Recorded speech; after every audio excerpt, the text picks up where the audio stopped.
So how can just one person, in a matter of moments, send an entire nation's military into action? Well, today we're breaking down the complex and often controversial powers of the U.S. president to launch military operations. Let's just picture this for a second. You wake up, and news is flashing across the globe. U.S. Special Forces have just carried out a really high-stakes raid in another country. And the thing is, that order, it wasn't debated in Congress, it came from a single person, the President of the United States. And that right there raises a huge question about how power is balanced in the U.S. I mean, how is it actually possible for a president to launch a military strike, anything from a drone attack to a special forces mission, without getting a formal vote from the legislature first? To get to the bottom of this, we have to go all the way back to the U.S. Constitution.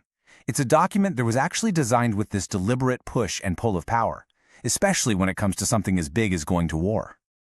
Okay, so let's break this down. The framers of the Constitution, they very intentionally split the power to make war. They gave Congress the power to declare it, but at the same time, they made the president the commander-in-chief of the armed forces, the one who actually directs the military. You can already see the tension, right? And here's where it gets really interesting. The Constitution never actually defines what war is. I mean, is a single drone strike war? What about a special forces raid? This gray area, this ambiguity, is the key that has unlocked presidential power for more than 2 centuries. Because of that constitutional gray area, over the past 200 years, 3 main legal pathways have developed that a president can use to authorize military force. You can think of these as 3 different routes to military action. Each one has its own speed and its own level of oversight. So let's start with the most traditional one. The first pathway is getting direct permission from Congress. This usually comes in the form of something called an Authorization for Use of Military Force, or an AUMF. It's basically a green light from the legislative branch for a very specific mission. This is really the gold standard for constitutional approval. It's what's been used for huge conflicts like World War II and the wars after 9/11. The problem is, in our fast-moving world, waiting for a law to pass can be a huge obstacle when you need to act quickly. Okay, let's move on to the second pathway. Now, this one is interesting because it wasn't designed to give the president power, but to limit it. It's called the War Powers Resolution, and it was a direct response by Congress to the long and divisive Vietnam War. So this law basically admits that sometimes a president needs to act fast. It lets them deploy forces right away, but a clock starts ticking. The president has to officially tell Congress what they've done within 48 hours, explaining the why and the how. And here is the real check on that power.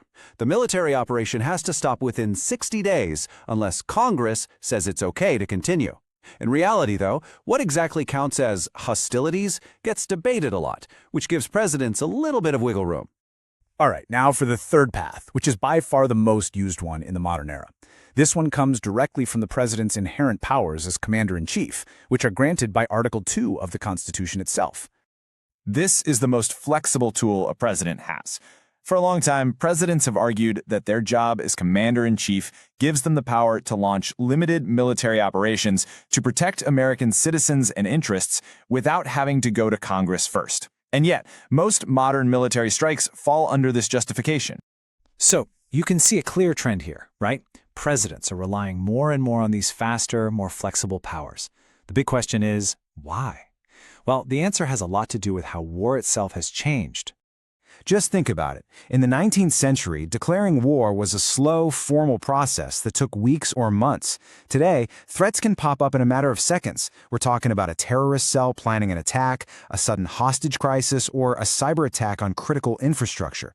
The need to make decisions fast has just grown exponentially. So, how does all this theory actually play out in the real world?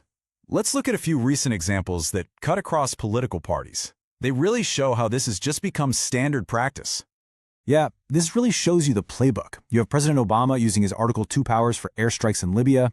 Then President Trump combined Article 2 with an already existing AUMF for the Soleimani strike. President Biden, he's followed a pretty similar playbook in Syria and Iraq. And in our made-up 2026 raid, a future president could use Article 2 under a revived Donroe Doctrine, a sort of modern take on the historic Monroe Doctrine, to justify their action. Now, this whole shift towards more presidential power, it fuels a really intense debate about the balance between national security and democratic oversight. And it's a conversation that's happening in capitals all around the world.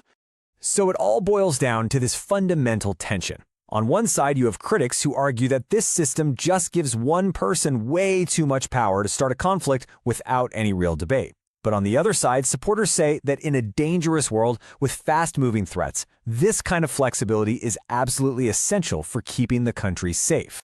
For the rest of the world, whether you're an ally or a rival, this system has some big implications. It means U.S. military action can be incredibly fast and often unilateral. That unpredictability is a huge factor in global geopolitics, and it affects everything from international alliances to the stability of entire regions.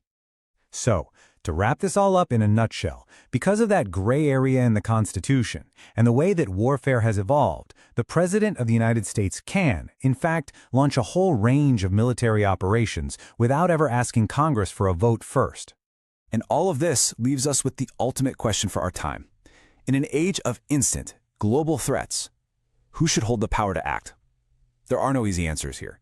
And as we're going to explore in our next explainer, it's a question that could be put to the test very soon in a brand new Flashpoint, Cuba.